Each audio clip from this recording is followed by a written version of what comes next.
जय जय गुरु वशिष्ठ की, महाराज अयोध्या नरेश की। मंत्रीवर, राज्यसभा के बाहर हमारे ग्राम वासियों की कुछ फरियादें हैं, वो फरियाद लेकर आए हैं और उन्हें दरबार में पेश किया जाए। मैं उनकी हर फरियाद को सुनने के लिए तत्पर से इंतजार कर रहा हूँ। अगर वे किसी कारणवश दरबार में ना हाजिर हो पाए तो पीछे जहाँ पर वे ठहरे हैं वहीं पर ध्वनि प्रसारण यंत्र है, वहीं से अपनी फरियाद कर सकते हैं। भैया गर्मी आ गई तो महाराज की दुहाई है, महाराज अयोध्या नरेश की दुहाई है। इस बात की दुहाई प्रजाजनों, अपनी बात को स्पष्ट कहो, क्या कहना चाहते हो? महाराज, रत्नाकर ठाकुर ने देश को बर्बाद कर रखा है।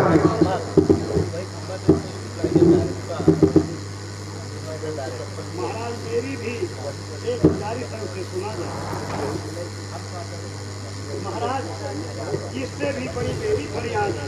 हाँ कहो मुखिया जनों, कहो। राजा धीराज, आपकी ओर से भी, आप तो हमारे लिए ईश्वर का अवतार हैं। हम किसान लोग इस महान राज के सामंत द्वारा बर्बाद हुए। क्या कहा? सामंत द्वारा बर्बाद हुए? ऐसा कौन सा अत्याचार इस सामंत ने किया है? कहो, स्पष्ट कहो, क्या कहना चाहते हो? सरकार, ऐसा ही हुआ है। ये सामने जो क्रूरसेन बैठा है, इसी के अत्याचार की फरियाद में लाया हूँ। कष्ट का पानी जब गले तक पहुँच गया तो गज के समान किसान जात ने भगवान का रूप अपने नरेश के सामने आज उभारा है।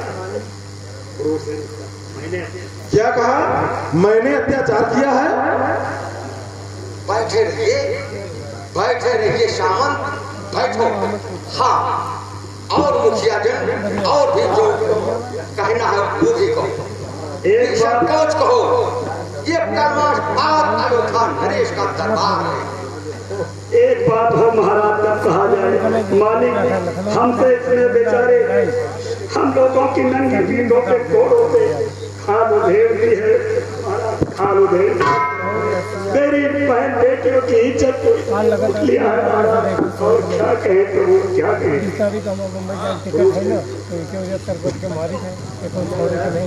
चुप रहो, तुम सब झूठ बोल रहे हो ताकि महाराज की सभा में मुझे नीचा दिखा सको।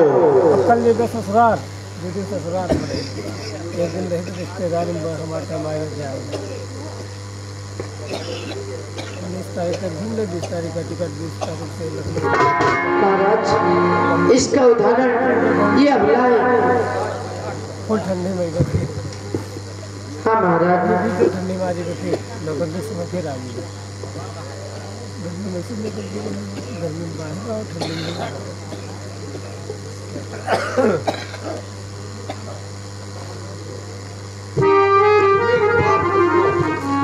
हाँ महाराज, एक तरफ सामंत अपने को निर्दोष कह रहा है और दूसरी तरफ ये प्रजाजन इसके ऊपर आरोप प्रत्यारोप कर रहे हैं। हे गुरुदेव, आपसे मेरी करजोड़ कर विनती है कि आप अपने मत को प्रकट करें, इसमें क्या उचित है और क्या अनुचित है, ये सारी बातें दिव्य दृष्टि से बताएं। और कहूँ कर जोड़ कर गुरुवर, कहूँ कर जोड़ कर गुरुवर, कहो क्या मत तुम्हारी।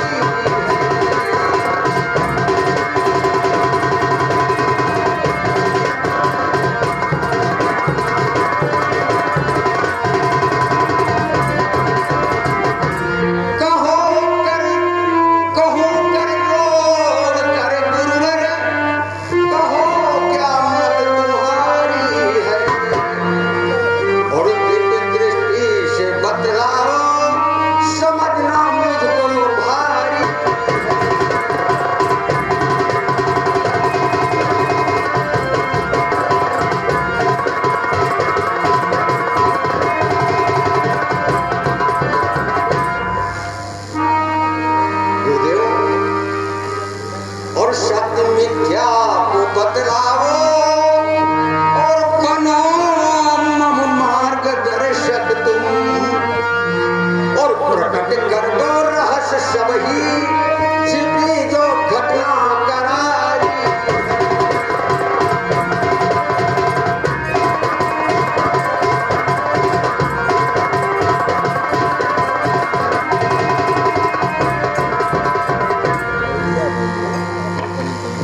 राजन, मैं अपनी योग शक्ति द्वारा उस विधवा की स्वर्गीय आत्मा से पूछता हूँ, एक घटना कहाँ तक सत्य है।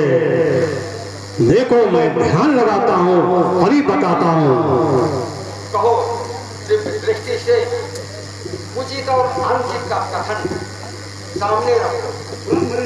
ब्रह्म ऋषि कालकूट जो कहता है वो सत्य कहता है। ब्रह्म दृष्टि खोल मैं देखा, झूठ व सत्य पाया है। राधि समांत ही राजन बहाना खूब बनाया है।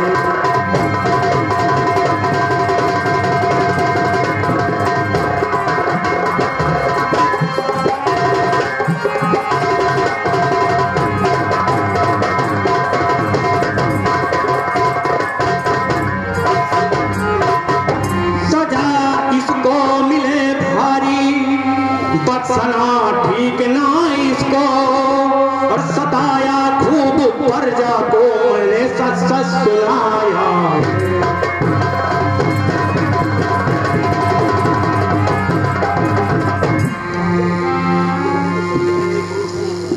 राजन, ये लड़की सत्य कह रही है, कुरुसेन अपराधी है, इसे दंड दिया जाए।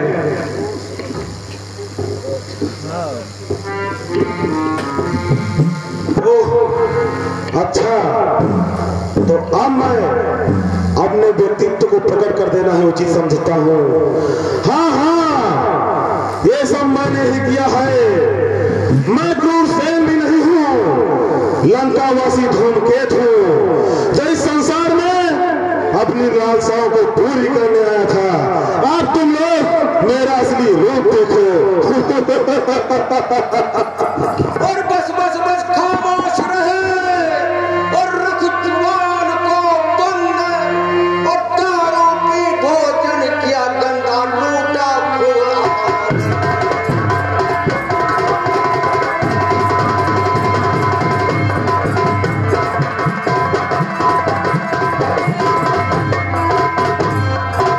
और लूटा खूब आनंद, कर्म कर तुझको शर्म न आई, और जन समूह को दिया महादुख बालाओं से की असर।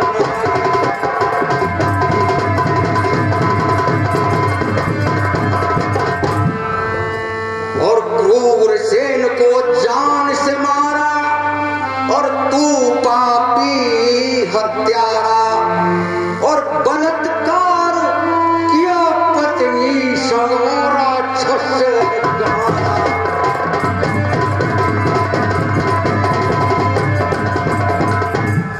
और बेघर किया बेटे को उसने, और तू जीवन है जीना, और कैद करो पापी को सन्मुख ये कम वक्त कमीना।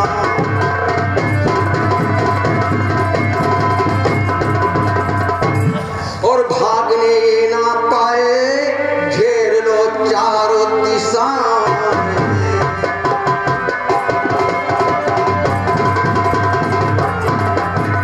और सख्त सजा पाएगा वो मेरे इन नैनों के आगे जिंदा गाड़ा जाए।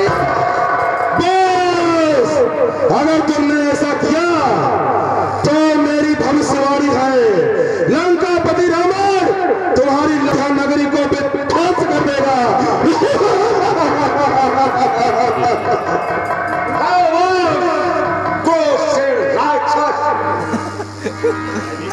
और मैं भी ये कह देता हूँ आज कि लंकापति रावण अयोध्या की तरफ आंख उठाने की जरूरत की तो अयोध्या का कोई लाल उसके साथ परिवार को नष्ट कर देगा। तुम नहीं जानते लंकापति को अभी बस लोरेज है देव आशीष भी, कोप से जिसके ऊपर नजर डाल दूं धड़ भी रहता नहीं नारद देश।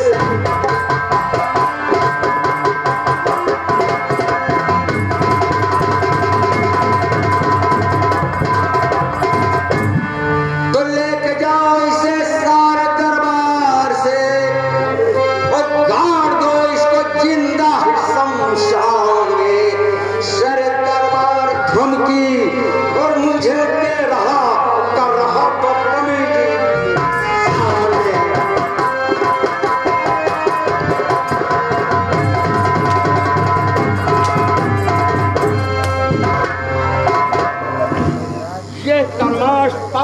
दरबार है, त्रेता है, कलयुग नहीं। यहाँ प्रेम, दया, दीनता का राज चलता है। आपस में प्रेम होता है। सिंह पानी पीते हैं। ले जाओ सिपाहियों से कैद करो और जिनका इसको गाड़ दो।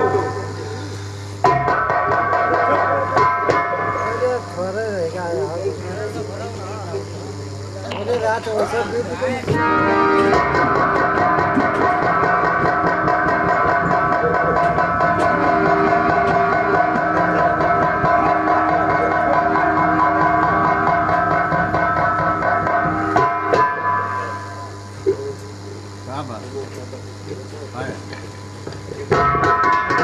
गुरुदेव, मेरी शंका का निवारण हो चुका है। त्रेता में कलयुग जैसी घटनाएं क्यों उपस्थित हुई? गुरुदेव, इसका क्या कारण है? इसे भी प्रत्यक्ष दर्शाया जाए। राजन, ज्योतिष शास्त्र जानने वाले जानते हैं, जिस प्रकार किसी ग्रह की महादशा चालू रहने पर भी दूसरे ग्रहों के अंतर प्रति उत्तर आया करते हैं, उसी प्रकार एक युग वर्तमान में रहने पर भी थोड़े काल के लिए दूसरे युग बीता करते हैं। निसंदेह त्रेता में कलयुग का अंश तभी तो आया और आपके राज्य में अनर्थ उपस्थित हुए। बुरा न मारे, एक दिन आप भी मुझे अपने गुरु को हाथ में जल लेकर श्राप देने को तैयार थे। वो तो महारानी दमयंती ने ऐसा करने से रोक दिया था। उस श्राप का वो जल अपने पैरों पर छोड़ दिया। उसके प्रभाव से आपके पैर काले पड़ गए और उसी समय से आप कलमास बात कहाने लगे। गुरुदेव का कथन सर्वदा सत्य है। अब मेरी शंका का निवारण हो चुका है।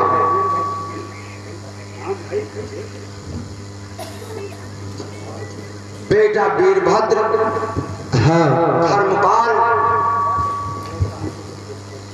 अब सामंत को उसकी दुष्टता का फल मिल ही गया है और अब तुम जाओ अपने गृह को, अपनी जागीर का सुख भोगो। राज राजेश्वर की जय। महाराज धन्यवाद। वो जागीर मैं अपनी बहन को देना चाहता हूँ।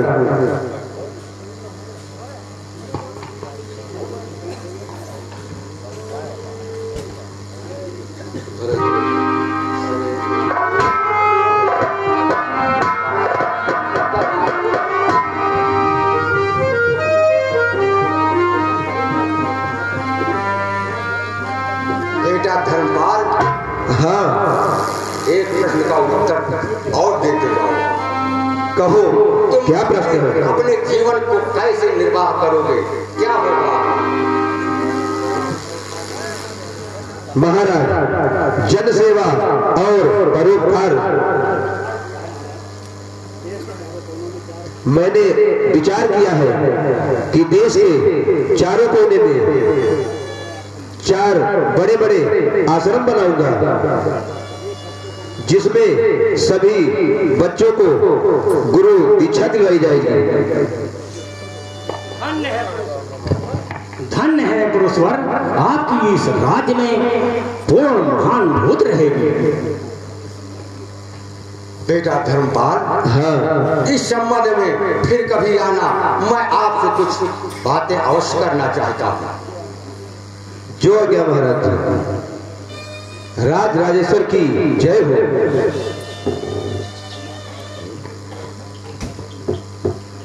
अजीत, किशोरी, जाओ तुम सब लोग मिलकर इनको सांत्वना दो। लगता है ये जीवन संघर्ष की पीड़ा से अत्यधिक दुखी हैं।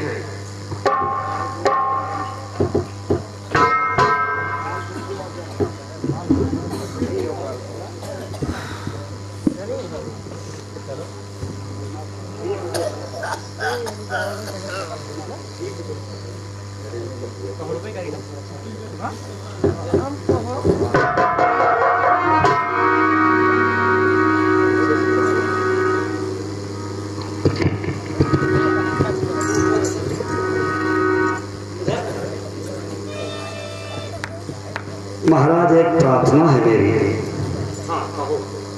मेरे राज्य में अकाल पड़ा हुआ है, कई वर्षों से सूखा पड़ा हुआ है, समस्त देश भूख और प्यास से पीड़ित होके आपकी प्रजा मर रही है। प्रभु राजाधिराज, आप नहीं सुध लेंगे तो भला कौन सुध लेगा? ठीक है कोषाध्यक्ष जी। और पड़ा है देश में सूखा, कोई भूखा न रह पाए।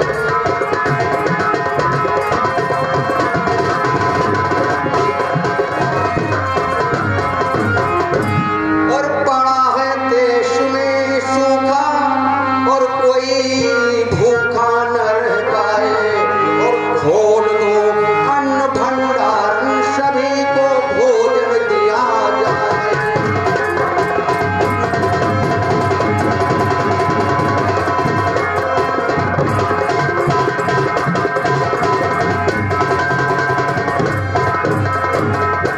और प्रजा मुझको बहुत प्रिय है, बेटा और बेटी से बढ़कर।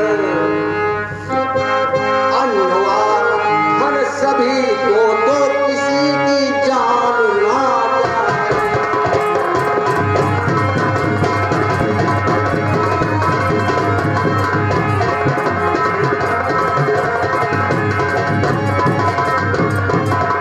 अन्नवान सभी को तो किसी की जान ना जाए।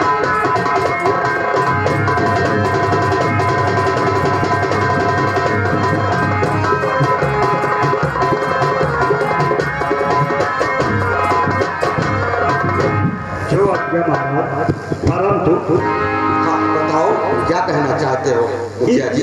इस कार्य के लिए महाराज 1 करोड़ रुपए की आवश्यकता है, परंतु अयोध्या के राजकोष में इस समय महाराज केवल 60 लाख रुपए है। 60 लाख रुपए मात्र? जी ऐसा महाराज। क्या कारण है कोषाध्यक्ष जी? हाँ महाराज, क्योंकि आपके इस राज्य में धर्म की उदारता के कारण उदार नरेशों के कोष की सदैव यही अवस्था हो जाती है। कल मास तात्पर्य फिर अब हमें 40 लाख रुपए की कहीं से ऋण लेने की आवश्यकता पड़ जाएगी। हाँ हाँ महाराज। ठीक है, अब इसके लिए मैं कहीं से ऋण अवश्य ले लूंगा, लेकिन अपनी प्रजा को दुख से देख नहीं पाऊंगा। महाराज हाँ लग रहा है कोई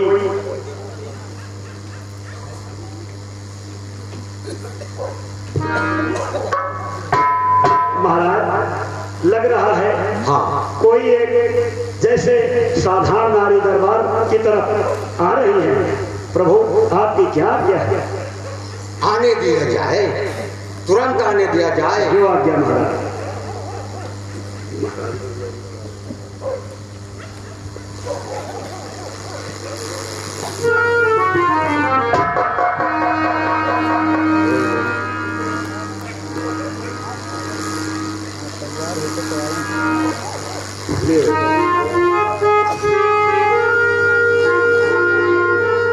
महाराज, हाँ देवी। ऋण लेने की कोई आवश्यकता नहीं। अच्छा, मैं तुम कौन हो देवी? मेरा नाम गोमती है। ओ, धन्य हो देवी, धन्य हो। ये 40 लाख रुपयों का थैला मैं आपको भेंट करना चाहती हूँ।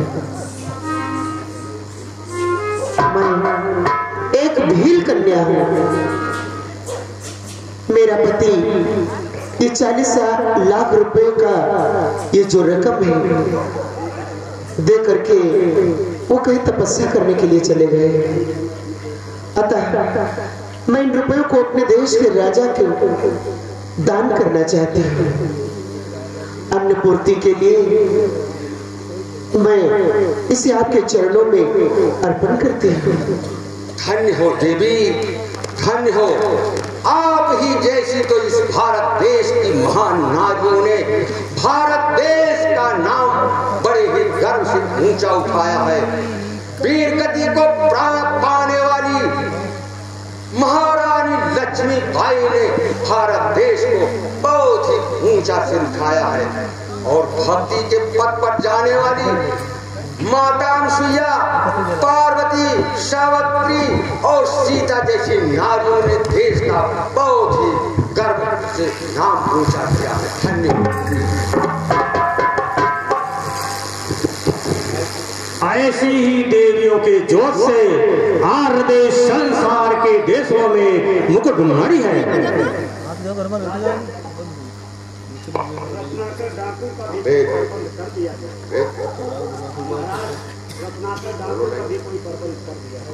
अवश्य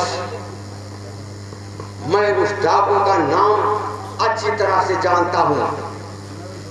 प्रत्येक दिन उसकी टोह के लिए राज दरबार से सेना जाती है, परंतु सेना हार जाती है, वापस लौट आती है। और उसे गिरफ्तार करने के लिए सारी सेना के साथ अयोध्या नरेश कलमाश भाग जाएगा और पकड़ूंगा जाकर अभी डाकू रत्नाकर से।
कल्याण हो।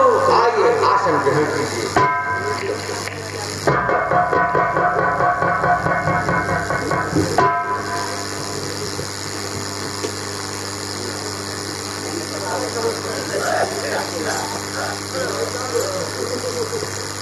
कोई लीड चरचरा रही। रत्नाकर अनंत पटपट वो ब्रह्मांड की बड़ी सी बड़ी विभूत बन गया है। वो जिस जगह समाज में लीन है वहाँ पत्ते और धूल गिरकर बामी का रूप धारण कर लिया है। जिस दिन वो विश्व विराट चमत्कार होगा तो रत्नाकर नहीं, क्षेत्रपाल नहीं, उसे सारी दुनिया वाल्मीकि के नाम से उसे आदर देगा। उसकी पत्नी गोमती अभी उसके लूट का धन महाराज कलमाश पाद को सेवा में भेंट कर गई है। जिस देश से लूटा गया था उसी देश में अर्पित कर दिया है।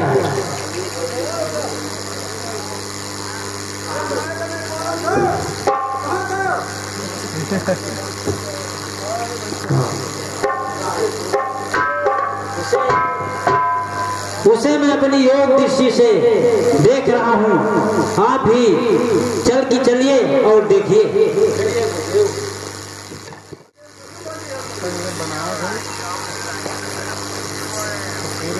देखिए मैं अपनी योग दृष्टि से देख रहा हूँ। वो देखिए रत्नाकर बामी का रूप धारण कर लिया है।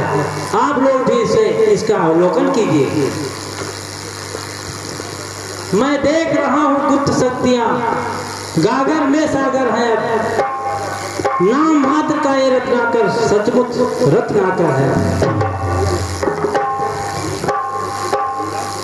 यही है वो मिट्टी का टेला जिसमें सारे संसार को प्रकाशित करने वाला तेज छिपा है, बिजली के समान। रत्नाकर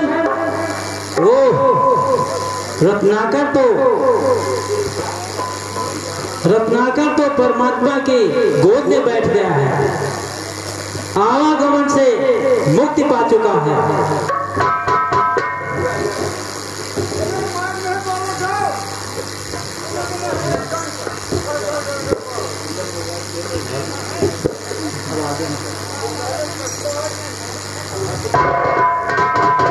सत्यवादी, ब्रह्मवादी, न्यायवादी, नास्तिक ले लिहाज पाद यह सतगति है। मरा मरा कहे से लुटेरा महामुन बना, राम नाम कहे से न जाने कौन गति है। तू चल नारद, रत्नाकर को समाज से बाहर निकालने के लिए प्रभु से आग्रह कर।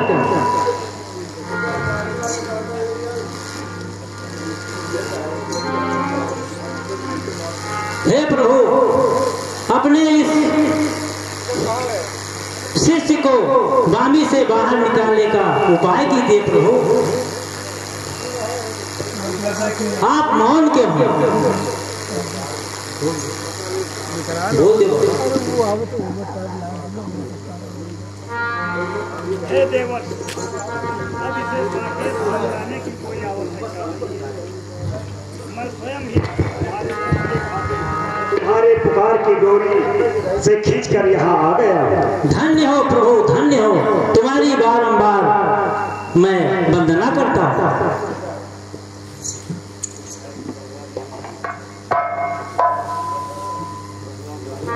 प्रभु, आप मौन क्यों हैं? देवर से तुम तो जानते हो, मेरा एक रूप तुमसे बात कर रहा है और दूसरा रूप उसके हृदय में बैठा उसकी करुण पुकार सुन रहा है। इसलिए तुम्हारे प्रश्न का उत्तर देने में एक क्षण की देरी हो गई। क्षमा करना देवर, क्षमा करना। जो तुम चाहते हो वही होगा और मैं वही सोच कर कह रहा हूँ। वाल्मीकि में छिपा हुआ महारत्न तभी संसार के सम्मुख आ सकेगा। प्रभु की जोत जगाओ और संसार को सही रास्ते पर लाने का उपाय करो। ऐसा होगा प्रभु, जैसा आपने सत्य कह रहे हो प्रभु देव।